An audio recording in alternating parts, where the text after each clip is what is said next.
जय जिनेन्द्र। इस वीडियो में हम आयुष्य कर्म के बारे में जानेंगे। यह एक ऐसा कर्म है जिसकी विद्यमानता में जीव जीवित रहता है और पूरा होने पर मृत्यु को प्राप्त कर लेता है। एक बार में अर्थात अंतर मुहूर्त में बंधी हुई इस प्रकृति का वेदन पूरे भव में किया जाता है, दूसरे भव में कभी नहीं। इसके साथ यह भी उतना ही सही है कि जीव स्वकृत कर्म से प्राप्त नरक आदि बुरे आयुष्यों से निकलना चाहते हुए भी वहां से छुटकारा नहीं पा सकता है। नए भव विशेष में प्रवेश करते ही भोगने योग्य सभी कर्म उदय में आने लगते हैं।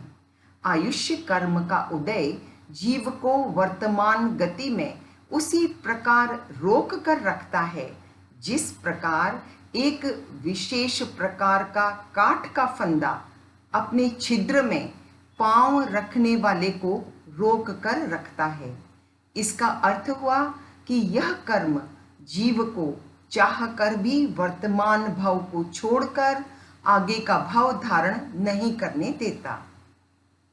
आयुष्य कर्म के सद्भाव में जीव जीवित रहता है और इस कर्म के अभाव में मृतवत हो जाता है। यदि हम आयुष्य कर्म को पृथ्वी और अन्य कर्मों को वृक्ष पेड़ कहें तो कोई अतिशयोक्ति नहीं होगी।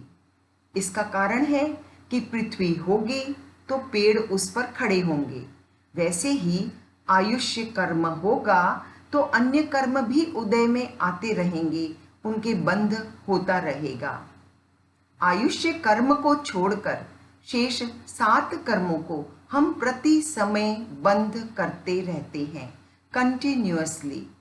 यह एक ऐसा कर्म है जिसे जीव पूरे भव में प्रेजेंट लाइफ में मात्र एक बार ही बांधता है, और वह भी केवल अंतर मुहूर्त के लिए।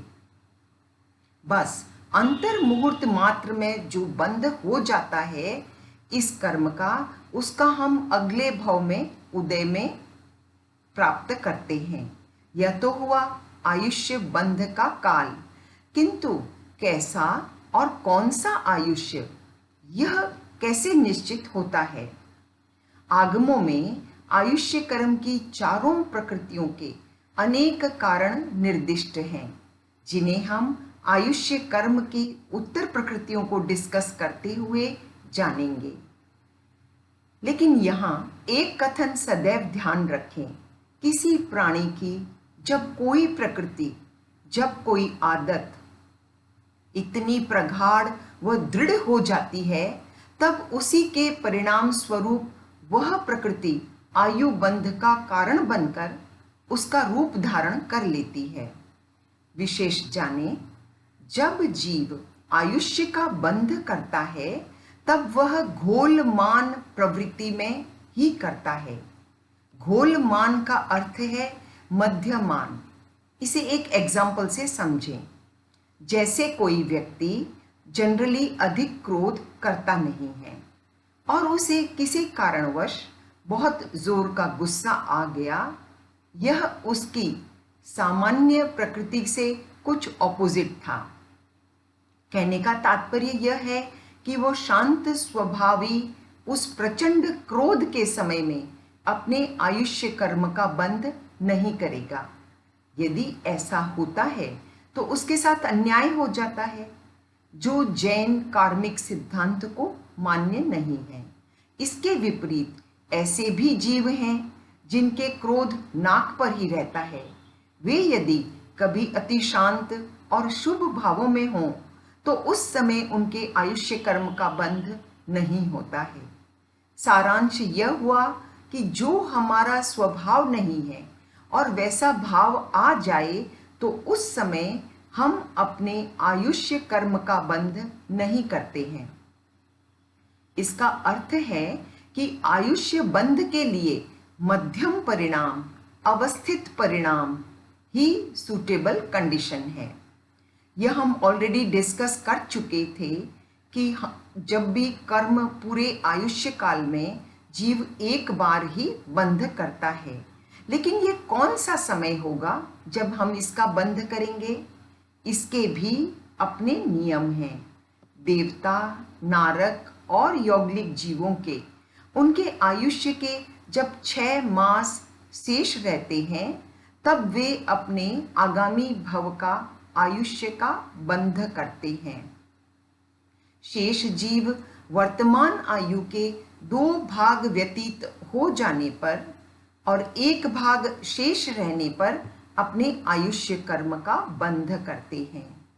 उदाहरण से समझें, यदि कोई की 90 वर्ष की आयु हो तो 2/3 अर्थात 60 वर्षों के व्यतीत हो जाने पर वह उस कर्म का बंध करता है। कदाचित वे आयु के 3रे भाग शेष रहने पर भी आगामी भव का आयुष्य न बांध सकें, तो आयु के 9वें भाग अथवा 27वें भाग अथवा 81वें भाग अथवा 243rd भाग, ऐसे करते करते अंतर मुहूर्त पहले तो वो अपने आयुष्य को जरूर बांधेगा। निश्चित ही भावी भव का आयुष्य वह मरने के अंतर मुहूर्त पहले बांध लेता है। और जब हम अपने आयुष्य कर्म को बांधते हैं तो उसके साथ 6 बातों का और बंध हो जाता है। वे 6 बातें हैं: जाति, गति, स्थिति, अवगाहना, प्रदेश और अनुभाग। इसका अर्थ है आयुष्य के साथ बंधी हुई जाति, गति, स्थिति आदि फिक्स हो जाते हैं। फिर हमें आगामी भव में वे ही प्राप्त होते हैं और उसके साथ यह निश्चित है कि पर भव की आयु का बंध किए बिना जीव मृत्यु को प्राप्त नहीं होता है। मनुष्य और तिर्यंच भव में जीव कभी कभी अपने आयुष्य से पहले ही मृत्यु को प्राप्त हो जाते हैं, जैसे एक्सीडेंट से, आत्महत्या से, जहर आदि के सेवन से अथवा किसी असाध्य रोग से। तब प्रश्न उठता है कि उस जीव की शेष बची हुई आयु का वह भोग कब करेगा। यह निश्चित जाने कि जीव प्रेजेंट आयुष्य का भोग प्रेजेंट आयुष्य में ही कर लेता है। वह भोगे बिना आगामी भव को में नहीं जा सकता है। अब इसको एक उदाहरण से जानें। एक लंबी रस्सी लें और उसके एक छोर को सुलगा दें और उसे पूरा जलने में यदि 5-6 घंटे लगें, लेकिन हमें उसे जल्दी जलाना है, तो उसे हम एक गोला बना करके और आग लगा देंगे। तब देखेंगे कि जो रस्सी 5-6 घंटों में जल के फिनिश होती, वह 2-3 मिनट में ही स्वाहा हो जाएगी। इसी प्रकार हम आयुष्य कर्म को पूर्णतः भोग कर ही मृत्यु को प्राप्त करते हैं। अंत में सर्वाधिक महत्वपूर्ण कथन है कि हम किसी के भी आयुष्य को एक पल के लिए भी बढ़ा नहीं सकते हैं। किसी के आयुष्य को बढ़ाना तो बहुत दूर का कथन है। हम स्वयं अपने आयुष्य कर्म को भी एक पल के लिए बढ़ा नहीं सकते। टेक्निकल वर्ड्स में कहें तो इस कर्म की उद्वर्तना नहीं कर सकते, लेकिन हाँ, हम अपवर्तना कर सकते हैं, अर्थात कम कर सकते हैं। जय जिनेंद्र।